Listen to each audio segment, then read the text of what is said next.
Bienvenue au podcast Ton idée. Là où l'on parle de l'idée que tu te fais de ton identité. Cet épisode de podcast est sponsorisé par CIS Leadership, Qui est une entreprise fondée par Pierre Bergeron, qui est un coach et mentor en optimisation de potentiel.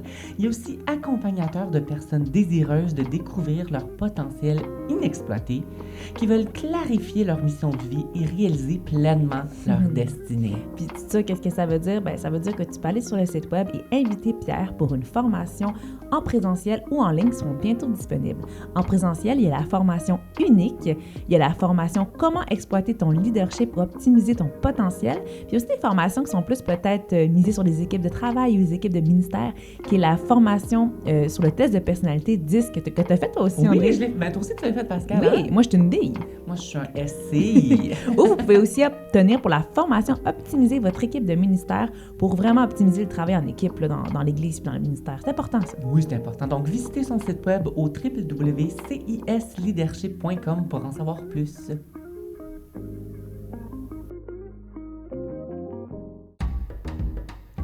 Aujourd'hui, au podcast Ton idée, on reçoit... Vas-y, Pascal, je te donne l'honneur. Hey, on a reçu Priscille de la Croix. De la Croix. Parce qu'elle est venue, en fait, nous parler d'un sujet vraiment important, vraiment sérieux, mais en même temps, c'est un podcast qui se fait vraiment dans la légèreté. Oui. Parce qu'on va parler du deuil, qui a l'air d'un gros mot comme ça a l'air lourd. Oui. Mais pour vrai, j'aime tellement la manière dont elle en a parlé. C'est tellement une boule de feu. Le quoi? Une boule de Ah feu. oui, t'as raison. C'est vrai, elle est pleine d'énergie, puis la manière dont elle a vécu son deuil. En tout cas, je peux pas trop vous en dire, là, Non. écoutez le podcast. Oui. Écoutez-le jusqu'au bout parce que... Jusqu'au bout. Jusqu'au bout parce qu'il y a de la lumière au bout incroyable. Donc, soit une vague de lumière d'en face à la fin du podcast. Amen. Amen. Bonne écoute, tout le monde. Bonne écoute.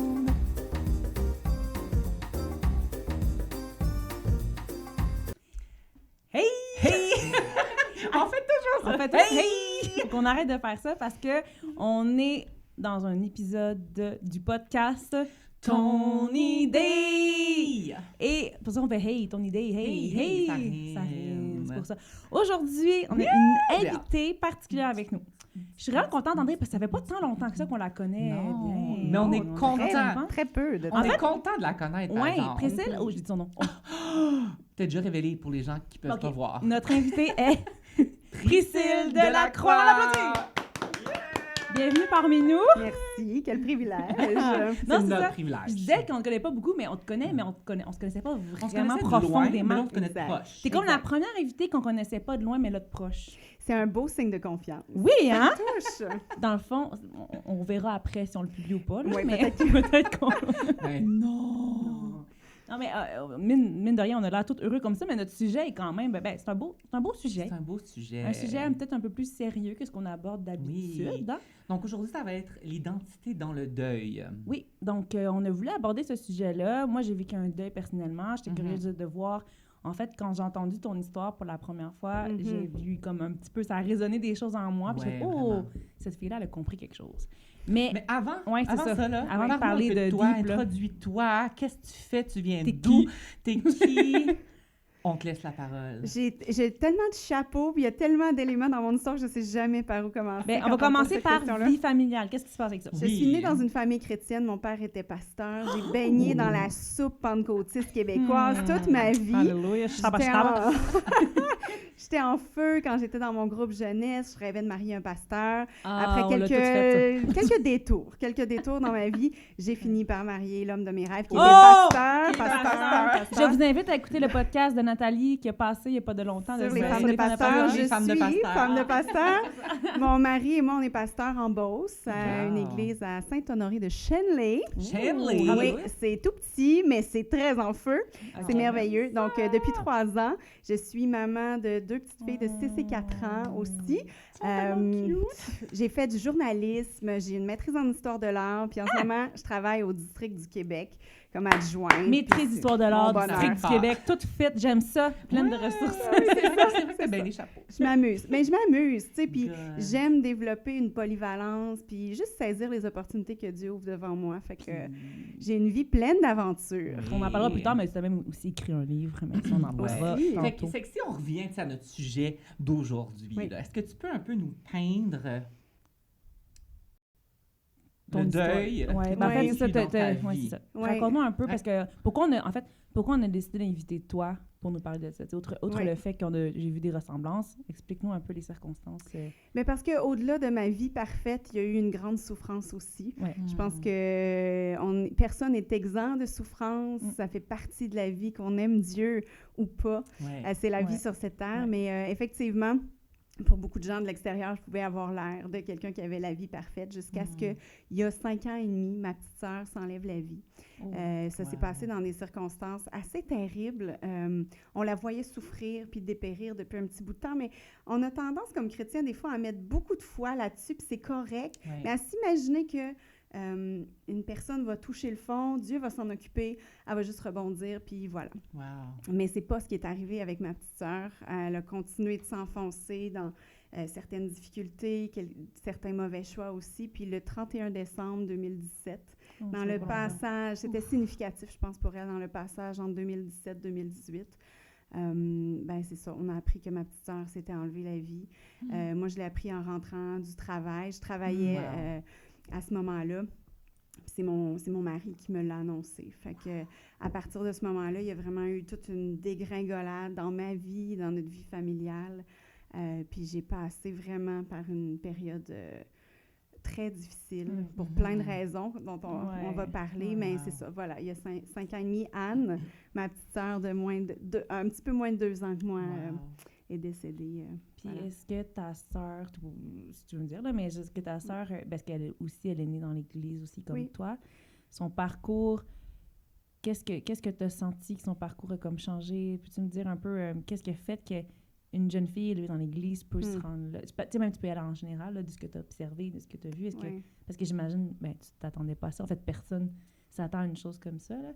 Es-tu capable de me décrire un peu? Qu'est-ce que la différence? Pas la différence entre vous deux, là, c'est pas ça que je veux en venir, mais qu'est-ce qui a fait qu'on peut en venir là en tant que chrétien? As-tu observé des choses comme ça? C'est une excellente question. Puis après 5 ans et demi, il y a beaucoup de questions que j'ai posées à Dieu. J'ai pas eu toutes les réponses, puis j'accepte de vivre dans un certain flou encore. Mais c'est sûr que, d'abord, ma sœur et moi, on était très différentes. On s'entendait pas toujours très bien, même. Ça arrive. Ça arrive, voilà.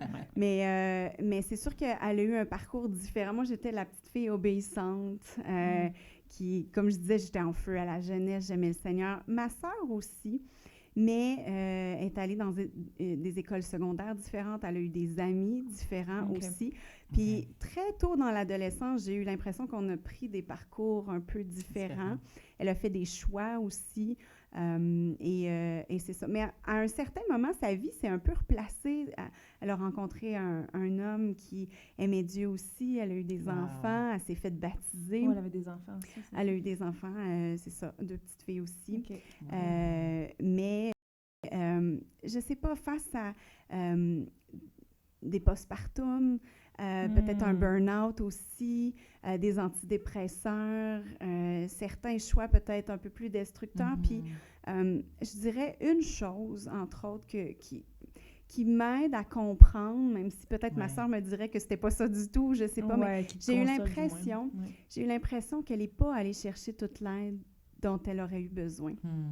Les médicaments, c'est une chose, puis je pense que quand on a besoin d'antidépresseurs, on a besoin d'antidépresseurs, mais aller chercher l'aide psychologique, une thérapie chrétienne, peut-être de la délivrance, je ne sais pas, là, j'ai pas toutes les réponses, mais je pense que à un certain moment, elle a commencé à se renfermer, puis à choisir des solutions qui étaient beaucoup plus destructrices que constructives. Fait qu'à un moment donné, c'est devenu une pente vraiment glissante. Fait que, tu sais, oui, il y a de la santé mentale dans tout ça, assurément, sur lequel on n'a pas toujours le contrôle, mais il y a aussi, je pense, une part de choix, des conséquences de certains choix qu'on peut faire. Tu sais, la Bible dit, Dieu présente toujours devant nous la mort et la vie. Puis c'est à nous de faire un choix, tu sais. Mais c'est pas vrai que tout est les conséquences de nos choix. Toujours, on vit dans un monde pécheur. On hérite de génétique de gens qui ont fait des mauvais...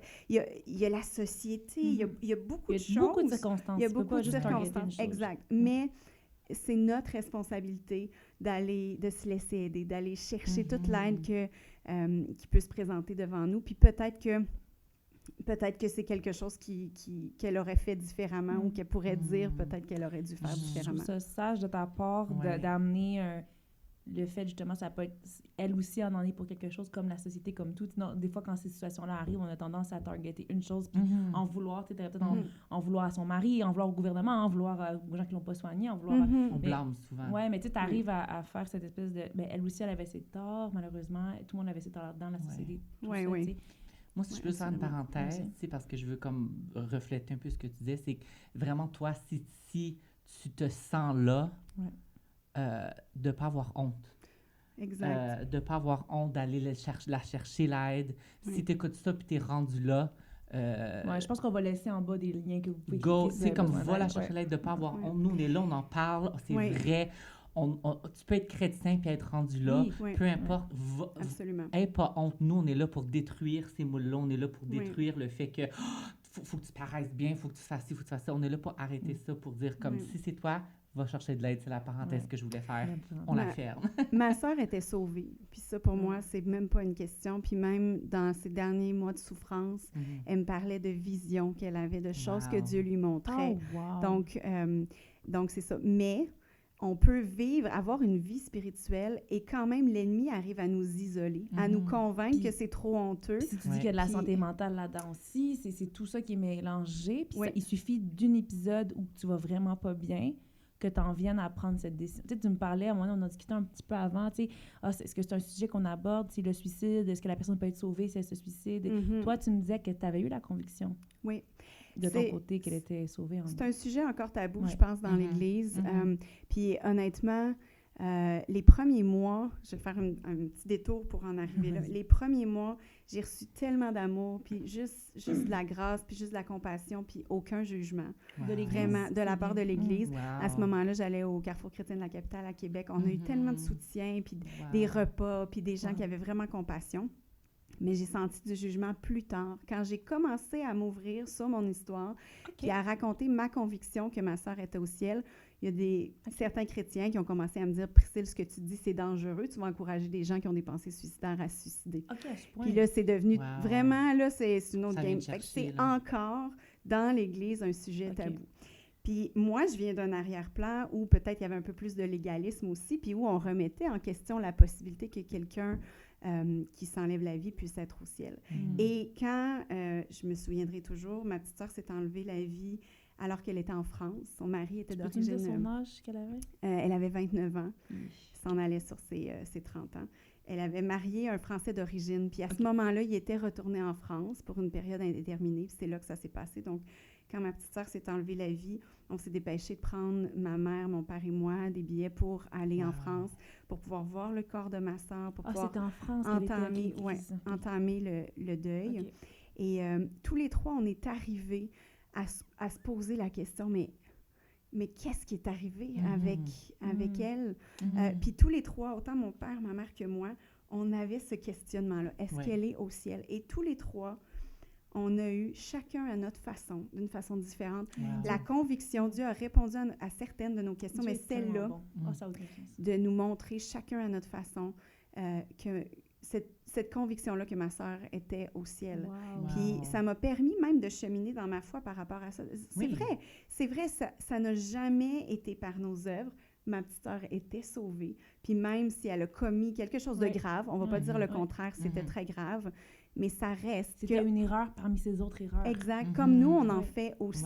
Les nôtres ne conduisent pas à la mort, mais malgré tout, le chemin vers la vie éternelle, ça reste Jésus-Christ. Ça reste l'acceptation de son pardon, puis du salut pour notre vie, ce qu'elle avait fait. Donc, pour moi, c'est très clair. J'ai eu un rêve. C'était un songe, en fait, je l'ai vu clairement. Et elle revenait du ciel et on partageait. Je savais, j'ai cette conviction-là que je vais la revoir. Donc, j'arrête pas de partager mon histoire malgré le jugement. Puis ça me donne juste l'occasion de dire, ben non, on peut mourir alors qu'on vient de commettre un péché. Puis Dieu nous prend quand même. Mais même là, c'est ça, Dieu seul sait si la personne Exact. Si on peut revenir un peu à ton histoire, que une des choses que je sais, c'est que quand c'est arrivé, je pense que tu venais d'avoir ta première? Ma première, elle avait un petit peu plus qu'1 an. OK. Et j'étais enceinte de ma C'est deuxième. beaucoup d'émotions, ça. Oui, oui. Beaucoup d'émotions. Comment t'as Ouais. vécu ça? Comment c'était de comme, oh my gosh, je vous accouche, mais genre, Tu devais être tout complètement ça est chanceux. C'était vécu en horrible. même Là, temps. tu viens de C'était dire que tu avais vécu une Oui. année, plusieurs années ou une année, je sais plus combien, comme vraiment de terrible. Là, veux-tu m'expliquer un peu le Oui. début du deuil, en fait, Mhm. quand ça a commencé? Il y a eu 2 grands... En fait, 2. Il y en aurait plus que ça, mais il y a eu des facteurs aggravants. Il n'y a pas un deuil qui est pareil. Hein? Non, Mhm. c'est tellement vrai. Et même si vous avez vécu quelqu'un de près qui Ouais. s'est suicidé, des Mhm. fois, ça reste quand même différent. La Une relation est personne, différente, ta circonstance est Exact, différente. tout est exact, différent. exact. Dans mon cas, j'étais enceinte de 2 mois. Wow. Et pour moi, ça faisait aucun sens. Mhm. Donc, de porter la vie alors que j'aurais tout donné pour que Wow. ma sœur retrouve la vie, j'en suis même venue, puis là, je sais que je peux choquer certaines personnes, mais Ouais, c'est pour vas-y. comprendre comment le deuil, c'est sérieux, que c'est C'est difficile, puis que, bon, on traverse toutes sortes de choses. Il y a eu des moments où j'ai dit au Seigneur, reprends ce bébé-là. Mhm. Je ne Wow. suis pas capable de l'aimer. Probablement qu'elle a vécu des chocs terribles dans mon ventre. À quel point est-ce que ça va la scraper? Oh. Fait que pour moi, c'était inconcevable d'aimer cet enfant-là. Wow. T'avais juste Alors, j'avais- probablement j'avais plus à donner. l'énergie, c'est ça. J'avais rien à T'avais donner. pas envie de ça. Non. Fait que ça, c'était comme le Ouais. premier facteur aggravant.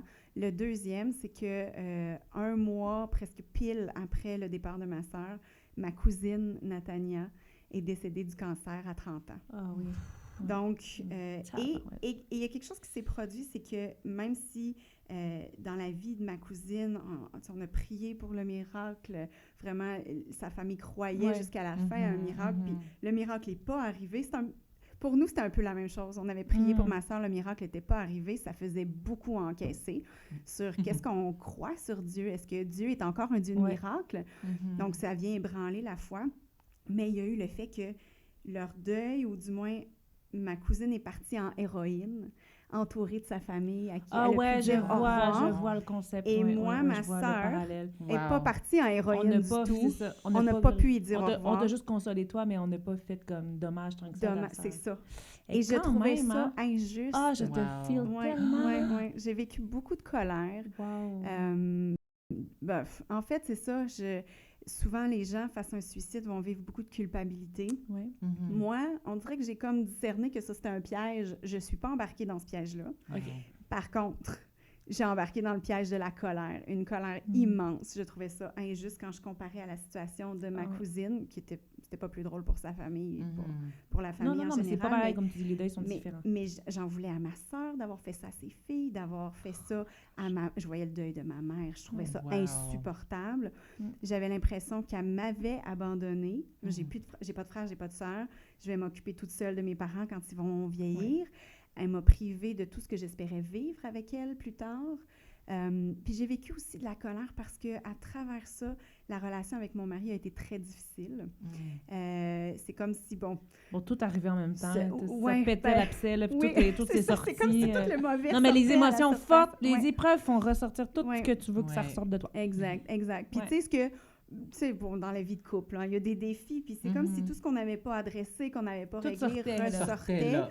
Puis, ben... Tu n'as pour pas nécessairement l'énergie puis les mots beaux pour le dire. Non, exact. C'est C'était ça. vraiment Mm. pas beau. J'ai été une locumène pendant longtemps sur mon divan. Puis pour vous résumer Mm. ça, j'aurais espéré que mon mari prenne plus soin de moi, mais lui avait un réflexe différent. J'ai compris plus tard que dans le deuil, il y a des personnalités de deuil. Ça a été Wow. vraiment libérateur pour Ouais. moi. Mm. Je vous donne un exemple. Une mère décède après de longues et belles années Mhm. sur son lit d'hôpital. Ses 3 enfants sont autour d'elle, ses enfants adultes. Et alors qu'elle pousse son dernier souffle, il y a la fille qui lui tient la main, qui ne veut pas la lâcher, Ouais. qui flatte les cheveux, qui dit « Maman, ça va aller, je suis là, je vais m'occuper de tout, je t'aime, t'as bien fait. Mhm. Puis là, tu as le fils le plus âgé qui se dépêche de sortir de la chambre Parce d'hôpital. que tu peux pas l'avoir Puis, comme ça. Ben lui, il appelle déjà les services, les pompes funèbres, puis il est en train Wow. d'organiser les funérailles. Puis il y en a un, le troisième, il est dans un coin, il dit pas un mot, pas une larme, pas une émotion. Ouais. Puis là, les 3 se comprennent pas. Ouais. Mm. Celle qui est Wow. accrochée après sa mère dit « Ben voyons, même pas une larme, t'es donc bien sans cœur. » Celle qui est en train de s'occuper des funérailles, il dit à sa sœur Ouais, mais ben, tout le monde réagit. C'est l'autre qui fait rien. Qui fait Mais on ça- se comprend pas. Ouais, ça me fait rire. Wow. Ben, ça me fait pas rire, ce sujet-là. Mais je veux dire, c'est drôle parce que même moi, quand ma mère est décédée, elle est décédée quand j'avais 24 ans. Puis quand que l'hôpital nous a... Moi, je demeurais avec mon père à l'époque. Ma soeur, elle avait son appartement. Quand l'hôpital a appelé, il dit « OK, venez-vous-en, parce que là, c'est ces derniers temps. » là. Moi, puis tout de suite, je suis partie avec mon père, mais j'ai appelé ma soeur, dit « Veux-tu venir nous rejoindre à l'hôpital? » Puis elle était comme « Non, je veux pas venir. » Ah oui. J'étais comme « Mais pourquoi tu veux pas venir? » Ah oui. T'sais? Mais pendant longtemps, je me suis posé la question. En même temps, je suis comme « Non, je sais qu'elle avait pas besoin d'être là. Elle savait. » Puis moi, j'étais allée, puis comme on a vécu notre histoire, on est allé la rejoindre après, tu sais.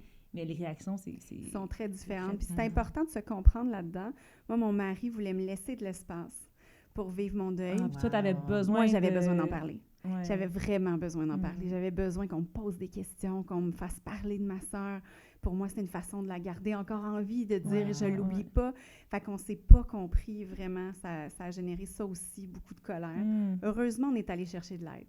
On est allé chercher de l'aide, puis ça a fait en sorte qu'on a pu se comprendre, on a pu se pardonner, puis le deuil a pu se poursuivre ensuite. Mais dans tout ça, ça a duré 2 ans, un an, ça, tout ça? Bien, je dirais que les 6 premiers mois ont été horribles. Ouais. J'ai accouché de ma deuxième au mois d'août, donc c'est ça, j'arrive pas à calculer, là, je sais pas faire exprès, mais en tout cas. Puis après ça, ma fille est née, puis elle ne faisait que crier. Oh my God! Elle ne faisait que hurler. Puis je pense vraiment, je le saurais au ciel probablement, mais je pense vraiment qu'elle a vécu effectivement un choc dans mon ventre. C'est très probable. Et qu'elle vivait beaucoup d'anxiété, d'attachement et tout ça. Et donc, ça a fait en sorte que j'avais encore beaucoup d'incompréhension. J'étais comme, je peux pas gérer ça, je peux pas gérer mon deuil. Puis, fait que je dirais que ça a pris 1 an. Après 1 an, quand on est revenu au 31 décembre. Le passage de l'année, c'est... quand tu as tout vécu, les événements marquants. Mais ça a bouclé la boucle d'un deuil difficile, puis après, ça s'est apaisé. J'ai senti que ça a commencé à s'apaiser, puis ça a commencé à cicatriser. Sentais-tu que, tu sais, des fois, justement, dans le temps, j'ai toujours ce sentiment-là, là, que le deuil, comme peu importe quel deuil on fait de n'importe quoi, de n'importe qui, tu sais, tu pleures tous les jours, à un moment donné, tu pleures aux 2 jours, à un moment donné, tu pleures aux 4 jours, à un moment donné, tu pleures aux semaines. Moi, je suis rendue au stade où 1 fois par année, de temps en temps, ça m'arrive. Mettons, là, tu vois, genre, c'est quand même ça, puis il faut se laisser, puis on oublie ça, mais il faut laisser le temps. Le deuil se précipite pas. C'est la seule chose qui se précipite pas. Puis si tu le précipites, tu repousses, en fait, tu repousses la guérison, puis ça va être encore plus long après. Puis pour toi, ça a été quoi, si tu peux continuer, comme ton point tournant, là, où est-ce que, tu commences à voir la lumière. Comment Dieu est venu te chercher là-dedans? Comment tu as vu Dieu là-dedans? Comment tu t'es identifié là-dedans? Comment tu t'es... Moi, je veux savoir ça. Là. Non, mais comme ressortir de tout ça, c'est ça. Est-ce que Dieu t'a parlé au niveau de ton identité, puisqu'on parle d'identité, justement? Est-ce qu'il est venu te transformer? Oui, pardon.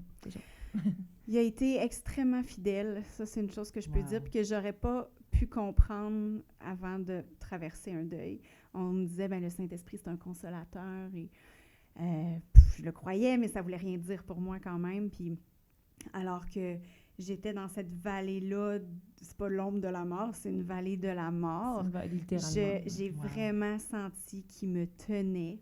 D'une façon, c'est l'image que j'avais, je voyais mon cœur quand je fermais les yeux pour prier, les quelques fois où j'étais capable de prier, là, parce que des fois, les mots nous manquent.